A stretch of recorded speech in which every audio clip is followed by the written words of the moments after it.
La última vez que mi madre intentó irse de casa, llevaba una maleta pequeña. Dentro había 3 vestidos, un jersey, un cepillo de dientes y una foto mía de cuando era niña. Mi madre tenía Alzheimer y algunas tardes preparaba esa maleta porque estaba convencida de que tenía que volver a su casa con su madre.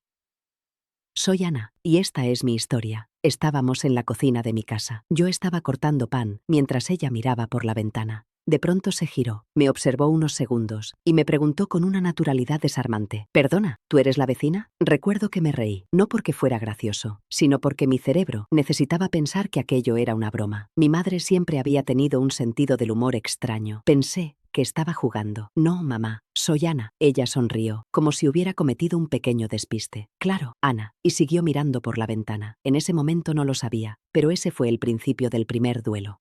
Mi madre se llamaba Carmen. Tenía una energía que yo nunca he vuelto a ver en nadie. Durante 30 años dirigió una pequeña tienda de telas en el barrio. La gente no iba solo a comprar, iba a pedir consejo. Sabía combinar colores sin mirar muestras. Recordaba los nombres de todos los clientes y era capaz de atender a 5 personas a la vez mientras hablaba por teléfono. Era de esas mujeres que no se sentaban nunca. Cuando mi padre murió, muchos pensaron que ella se vendría abajo, pero no. Aprendió a hacer transferencias bancarias por Internet a los 70 años. Empezó a ir a clases de baile y se empeñó en viajar sola a Lisboa, porque siempre había querido ver el Atlántico. Mi madre era independiente, orgullosamente independiente. Por eso, los primeros síntomas pasaron desapercibidos. Un día, dejó las llaves dentro de la nevera. Nos reímos todos. La edad, dijimos. Otra vez fue al supermercado y volvió con 3 cartones de leche, pero sin el pan, que era lo único que había ido a comprar. «Estoy despistada», dijo.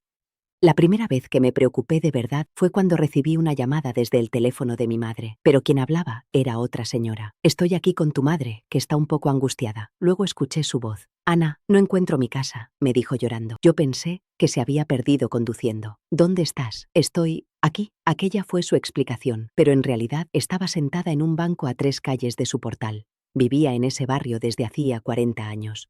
Poco después, llegó el diagnóstico. La palabra Alzheimer cayó en la consulta del neurólogo como una piedra en un lago quieto. Nadie habló durante unos segundos después de oírla, porque todos sabíamos lo que significaba. Solo nadie quería imaginarlo en su propia familia.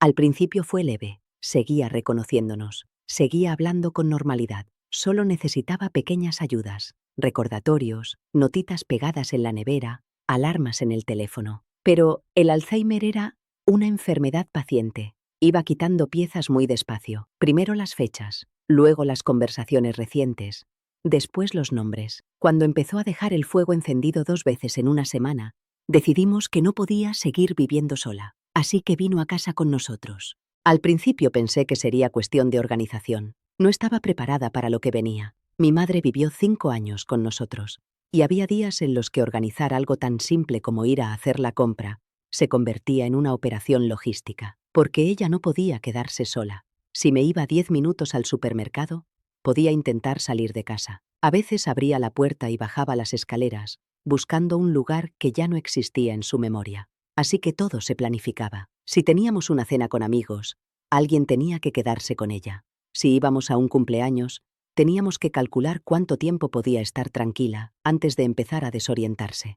Mi vida empezó a girar alrededor de una pregunta constante. ¿Quién estaba con mamá? Luego estaban las rutinas. Las rutinas eran lo único que le daba un poco de estabilidad. Desayunaba siempre a la misma hora. Paseábamos por la misma calle.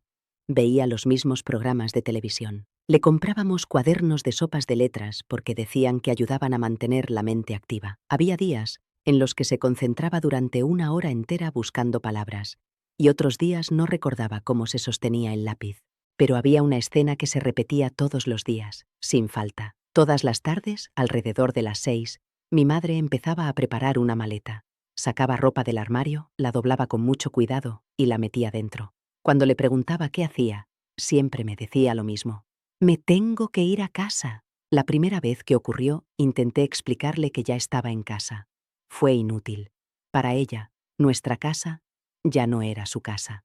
Su casa estaba en otro tiempo, en otro barrio, en otra vida que solo existía en su memoria. Entonces, simplemente le preguntaba: «¿A dónde vas, mamá?». Y ella me respondía con absoluta tranquilidad: «Mi madre me está esperando». Mi abuela había muerto hacía años, siempre por las tardes. A medida que caía el sol, mi madre se ponía más nerviosa.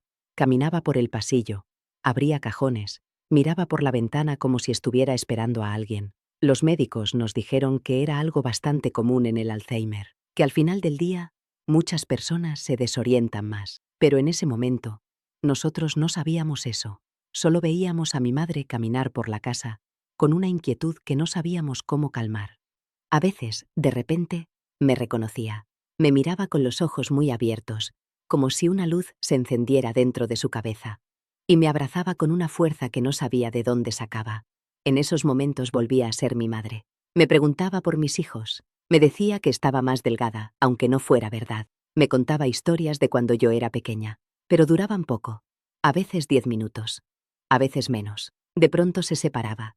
Me observaba con cierta incomodidad, y yo entendía que ya se había ido de nuevo.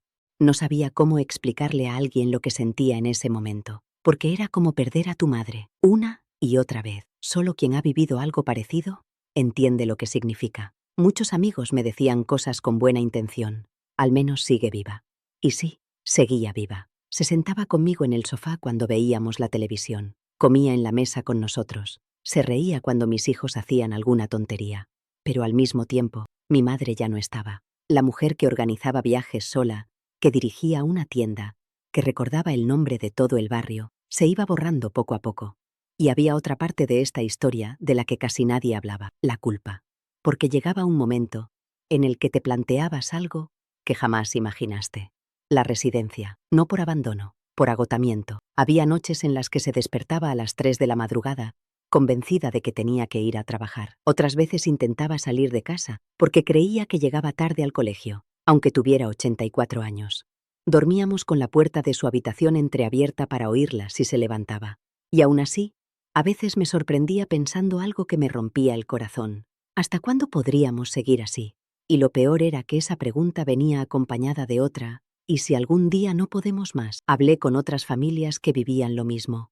Todas decían lo mismo. Hasta que no lo vives, no entiendes lo que significa, porque no era solo tristeza, era cansancio, era miedo a que se cayera, era vigilar que no encendiera el gas, que no saliera de casa, era repetir la misma respuesta 20 veces al día, y aún así, había momentos que lo cambiaban todo. Un día estábamos sentadas en el sofá. Yo estaba convencida de que ese día no me reconocía. Habíamos hablado varias veces, y siempre me trataba como a una desconocida. De pronto me cogió la mano.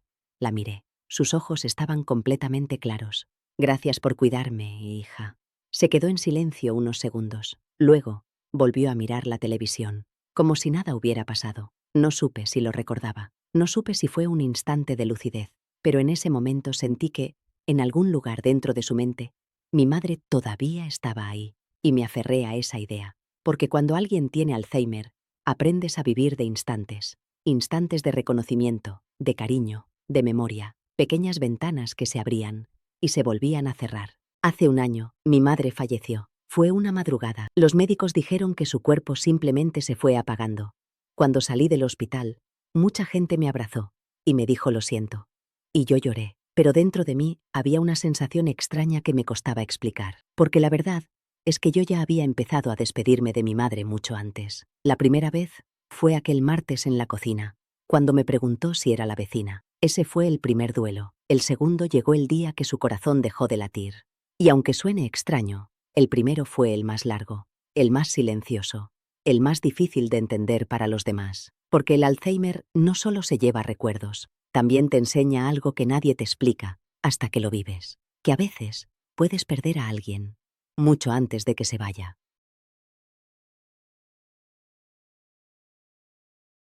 En este espacio, yo y otras personas como yo compartimos pedacitos de vida. Si en algún momento te sentiste reflejada, quédate por aquí. Acompáñanos.